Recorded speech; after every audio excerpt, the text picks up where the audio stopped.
안녕하세요. HLB가 최대 주주로 올라서 베리스모 테라피틱스에는 킴리아를 개발했던 박사들이 많이 포진되어 있는데요. 자, 대표적으로 마이클 밀론, 칼준 박사가 있겠습니다. 자, 어떤 분이 올해 노벨상에 칼과 마이클 박사가 공동수상 유력하나요? 라고 질문을 주셨습니다. 자, 그에 대해서 저도 조금 알아봤는데요. 일단 첫 번째로 노벨상은 공개가 되기 전에는 누가 받는지는 알 수가 없겠죠. 다 예측의 영역입니다. 자, 그러면은 어떻게 예측할 것인가? 조금 정확도를 높이기 위해서는 노벨 생리의학상을 누가 받는지 그 특징들을 알면은 좋겠는데요. 노벨 생리의학상 정확히 예측하기. 자, 노벨상 수상자 중에서 생물학계에서는 노벨상 발표가 있을 때마다 재미있게 볼만한 포인트가 있다고 하는데 그 중에 하나가 바로 레스커상입니다. 자, 레스커상을 받지 못한 사람이 상을 받을지 아닐지 이런 것들을 보는 건데요. 일단 레스커상이 무엇인지에 대해서 보면요. 미국의 레스커 재단에서 주는 상인데 1945년부터 기초의학과, 임상의학 분야에서 매년 수상하고 있다. 그래서 레스커상은 생물학과 의학 거의 전체를 대상으로 하고 있어서 노벨 생리의학상과 수여하는 분야가 아주 비슷합니다. 자, 그래서 말라리아 치료제를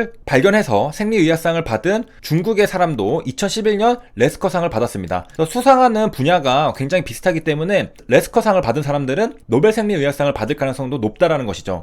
어떤 학문 분야에서 뛰어난 업적을 달성한 사람은 누가 봐도 뛰어난 업적이다 생각하니까 여러 재단에서도 그 사람한테 상을 줄 가능성이 높겠죠. 그렇게 본다면은 레스커상을 받은 사람들이 노벨상을 받은 것은 크게 이상하지 않고 오히려 당연하다고 볼 수가 있겠습니다. 자, 그래서 한번 정리하면요. 레스커상이라는 것은 의학 분야에 큰 기여를 한 사람에게 수여되는 상입니다. 1945년부터 시작됐고 수상식은 1년에 한 번, 그러니까 2017년, 18년, 19년 이렇게 받아가겠죠. 자, 그래서 레스커 재단에서 주관이 되고요. 자, 이 상은 미국의 노벨상으로 불리기도 한다고 합니다. 그래서 이 상을 받으면은 25만 달러의 상금을 수여받는다. 하나로 대략 2억 5천만 원 정도 되겠습니다. 분야는 크게 4가지가 있고요. 노벨상의 전 단계라는 평이 있습니다. 86명의 레스커 수상자들이 노벨상을 받았다고 하니까 굉장한 숫자라고 볼 수 있겠습니다. 1년에 한 번씩 수상하니까 수상자들이 별로 없을 거잖아요. 86명이 노벨상을 받았으니까 굉장히 상관관계 높을 거라고 우리가 예상해 볼 수 있는데, 이 중 32명은 지난 20년 내에 수상하였다. 그러니까 레스커상을 받은 사람들은 노벨상을 받을 가능성이 높다.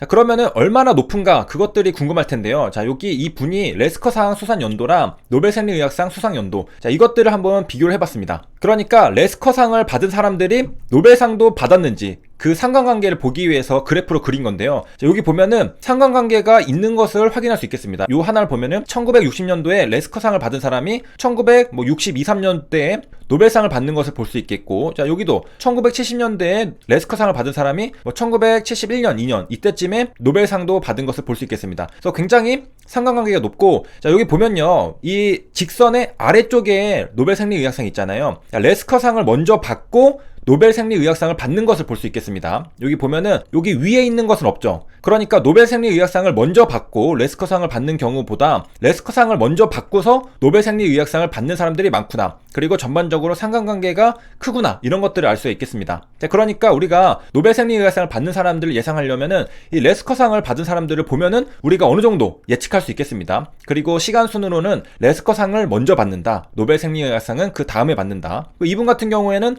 기간이 좀 있죠. 1970년도쯤에 레스커상을 받았는데 2000년대 들어서 노벨 생리의학상을 받은 사람들, 이런 아웃라이어도 조금 있고 대부분은 굉장히 밀집되어 있습니다. 그래서 같은 연도에 받는 사람들 1, 2, 3, 4는 같은 연도에 연속해서 받은 것을 볼 수 있겠습니다. 레스커상을 받은 사람이 노벨 생리의학상도 동시에 받고 이런 사람들도 있다.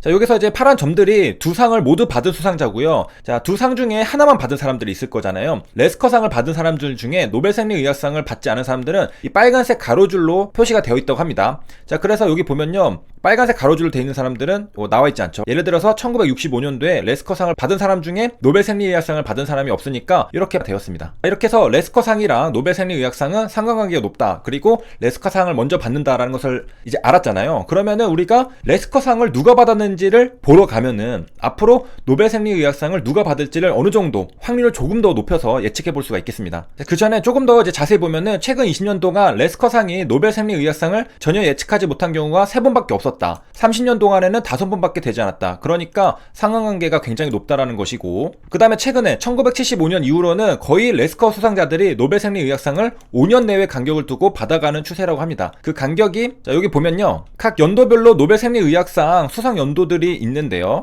레스커상, 노벨상 수상 간격을 보면요, 가장 많은 간격이 10년 안에 굉장히 많은 것을 볼 수 있겠습니다. 여기 0년부터 10년까지를 보면은 굉장히 10년 안에 많은 점들이 들어가 있으니까 대부분 노벨 생리의학상을 받은 사람들이 레스커상이랑 수상 간격이 0년에서 10년 사이다. 굉장히 많은 사람들이 요 안에 들어가 있다는 것을 볼 수가 있겠고요. 그러니까 한마디로 레스커상 수상자를 토대로 노벨 생리의학상 수상자를 예측할 수 있다. 자, 그러면은 누가 수상을 했는지를 보면 되겠죠. 역대 수상자들을 볼 수 있는 위키피디아에 들어왔는데 1940년도부터 레스커상이 1946년부터 시작됐으니까 1940년대 역대 수상자들부터 2010년대까지 있습니다. 자, 이것을 보면 되겠죠. 이게 쭉 있습니다. 여러 사람들이 있고요.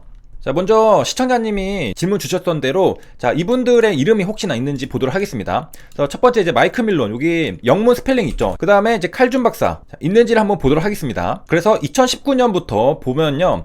자, 여기는 이제 맥스데일 쿠퍼라는 분, 그리고 자크 밀러라는 분이 자, B세포와 T세포의 발견으로 획득 면역 원리 규명, 그리고 근대 면역학의 창시해서 2019년에 받았습니다. 자, 일단은 이름은 밀러랑 좀 비슷하겠지만은 마이클 밀러는 없고요.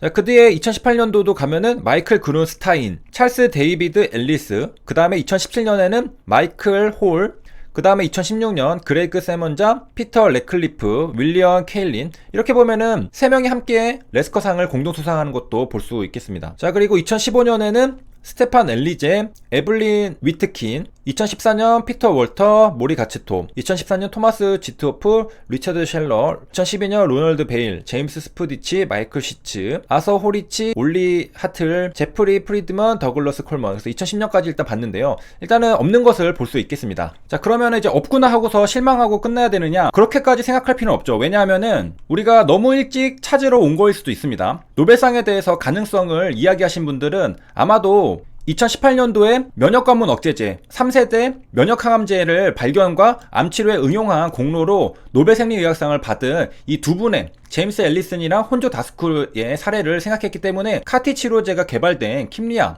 지금 킴리아를 개발한 게 칼준 박사, 마이클 밀론, 이런 사람들이거든요. 이런 사람들도 비슷한 거 아니냐, 그런 관점에서 조심스럽게 예측을 해본 거거든요. 근데 이 면역항암제로 노벨상을 받은 분들이 2018년에 받았습니다. 굉장히 최근 일이죠. 그리고 같은 T세포랑 관련된 거기 때문에 분야가 조금 겹친다고 볼 수 있겠습니다. 2019년에는 산소 농도에 따른 세포의 적응 기전에 관한 연구, 2020년대에는 C형 간염 바이러스를 규명. 그러니까 T세포에 대한 것들에 대해서 노벨상을 주기에는 T세포로 노벨상을 받은 지 얼마 안 됐잖아요. 학문에 대해서 상을 줄 때는 처음 시작한 사람들에 대해서 그 공로를 굉장히 쳐주거든요. 카티 치료제 같은 경우에는 T세포 작용 기전에 대한 이해가 기반으로 그 다음에 발전된 형태의 치료제들이잖아요. 그렇기 때문에 큰 틀에서 보면은 2018년도에 노벨상을 받았던 것에 연결되는 내용이라고도 볼 수 있겠습니다. 학문은 첫 발견한 사람들에게 굉장하게 인정을 해줍니다. 무언가 발견되면은 거기서 조금 더 발전시키고 최적화하고 그런 것들은 굉장히 빠르게 일어나는데 첫 발견이 굉장히 어려운 거죠. 그래서 우리가 뉴턴, 아인슈타인 이런 사람들이 대단하다는 게 기존의 인류는 생각하지 못했던 어떤 학문적인 업적을 이뤄냈기 때문에 우리가 굉장하다라고 인정을 해주는 거잖아요. 지금 우리도 배우면은 뭐 F는 MA, E는 MC 스퀘어 이런 것들 이해할 수는 있습니다. 그런데 아무것도 없는 데서 처음 발견하라고 하면은 평생 해도 못할 수가 있죠. 자, 그래서 이번 시간에는 킴리아를 개발한 두 박사님에 대한 노벨상 가능성에 대해서 한번 찾아봤는데요. 레스커상이 노벨상을 굉장히 잘 예측하고 킴리아를 개발한 마이클 밀론이랑 칼준 박사의 노벨상 가능성에 대해서 한번 알아봤습니다. 노벨상을 받을지 안 받을지는 사실 공개가 되어야지 알 수 있지만은 이런 노벨상에 대한 얘기가 나오는 것 자체가 킴리아를 개발한 것에 대해서 굉장히 주주님들이 높게 평가하고 있다라고 또 우리가 볼 수 있겠고 또 그만큼 기대감이 있다라는 거겠죠. 그래서 여기까지 시청해주셔서 감사합니다.